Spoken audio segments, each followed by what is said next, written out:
പാറ്റകളെ നമ്മൾ അത്ര നിസ്സാരമായി കരുതരുത്. പാറ്റകൾ കൃത്യമായൊരു ഗൂഢാലോചനയുടെ ഭാഗമായി സൃഷ്ടിക്കപ്പെട്ടതാണെന്ന് കരുതാതിരിക്കാൻ നിവൃത്തിയില്ല. പലരും പാറ്റകളുടെ വക്താക്കളായി രംഗത്ത് വരുന്നത് പുതിയ തലമുറയുടെ അഴിമതി വിരുദ്ധ നിലപാടിന്റെ ഭാഗമായാണ്. പുതിയ തലമുറയ്ക്ക് പ്രതികരിക്കാനുള്ള അവകാശമുണ്ട്, അധികാരമുണ്ട്. അവർ പാറ്റകളുടെ മോഡലിൽ രംഗത്ത് വരുമ്പോൾ അവരെ തള്ളിപ്പറയുന്നതിനോട് വിയോജിപ്പുമില്ല. ജനാധിപത്യത്തിന്റെ ഏറ്റവും വലിയ പ്രത്യേകത ഭരണാധികാരികൾക്കെതിരെ ചോദ്യം ചെയ്യാൻ ഏത് സാധാരണ പൗരനും കഴിയുമെന്നതാണ്. എന്നാൽ ഈ പാറ്റയുടെ പിന്നിലെ ഗൂഢാലോചന നമ്മൾ മറന്നു പോകരുത്.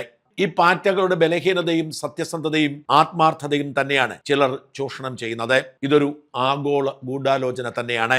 ഇന്ത്യൻ സുപ്രീം കോടതിയുടെ ചീഫ് ജസ്റ്റിസ് സൂര്യകാന്ത് ഇന്നലെ ലണ്ടൻ യൂണിവേഴ്സിറ്റി സംഘടിപ്പിച്ച ഒരു സെമിനാറിൽ പങ്കെടുക്കുന്നു. നിർമ്മിത ബുദ്ധിയെക്കുറിച്ചുള്ളതായിരുന്നു സെമിനാർ. അതിലെ മുഖ്യപ്രഭാഷകൻ ജസ്റ്റിസ് സൂര്യകാന്ത് ആയിരുന്നു. അതുമായി ഒരു ബന്ധവുമില്ലാത്ത ചോദ്യങ്ങളുമായി ചില പാറ്റകൾ എണീറ്റ് നിൽക്കുന്നു. ഇന്ത്യൻ ജനാധിപത്യത്തെക്കുറിച്ചും ഇന്ത്യയിലെ അടിച്ചമർത്തലിനെ കുറിച്ചുമൊക്കെയാണ് അവിടെ ചോദ്യമുണ്ടായത്. വിഷയവുമായി ബന്ധമില്ലാത്ത ചോദ്യങ്ങൾ ഉന്നയിക്കാൻ പാറ്റകളെ അവിടെ എത്തിച്ചതുപോലും ഈ ഗൂഢാലോചനയുടെ ഭാഗമാണ്. യൂറോപ്യൻ രാജ്യങ്ങൾ ഒഴിച്ചു നിർത്തിയാൽ ലോകത്തെ ഏറ്റവും അധികം ജനാധിപത്യമുള്ള രാജ്യം ഇന്ത്യയാണ് എന്ന് ഇവരൊക്കെ മറന്നുപോകുന്നു.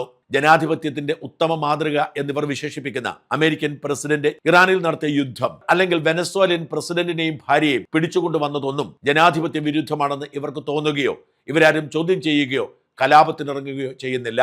അതിനുള്ള ധൈര്യം ഇവർക്കാർക്കുമില്ല. അറബ് രാജ്യങ്ങളിൽ ഒരിടത്തും ഭരണകൂടത്തെ ഒരു തരത്തിലും ചോദ്യം ചെയ്യാൻ സാധ്യമല്ല. അവിടെയൊന്നും ശബ്ദമുയർത്താൻ ഇവർക്ക് കഴിയില്ല. ഇവർ ടാർഗറ്റ് ചെയ്യുന്നത് ഇന്ത്യ എന്ന നമ്മുടെ മാതൃരാജ്യത്തെ തന്നെയാണ്. ഇത് കേവലം പാറ്റ വിപ്ലവമല്ല, ഇതിന് പിന്നിൽ വലിയ ഗൂഢാലോചന സംഘമുണ്ട്. ജോർജ് സോറോസ് എന്ന ഹംഗറിയിൽ ജനിച്ച് അമേരിക്കൻ ബിസിനസ് ചെയ്യുന്ന വോക്കിസ്റ്റ് മുതലാളി തന്നെയാണ് ഇന്ത്യയെ ടാർഗറ്റ് ചെയ്തുകൊണ്ട് വലിയ തോതിൽ ഫണ്ട് ഒഴുക്കുന്നത്. ജനാധിപത്യത്തെ സംരക്ഷിക്കാൻ എന്ന നിലയിൽ ജോർജ് സോറോസിന്റെ NGO ലോകമെമ്പാടും പണമൊഴുക്കുകയാണ്. ഇന്ത്യയിലെ ഇത്തരം കലാപകാരികളുടെ പിന്നിൽ ജോർജ് സോറോസുമാർ ഉണ്ടാവാതിരിക്കാനുള്ള സാധ്യത തള്ളിക്കളയാൻ പറ്റില്ല.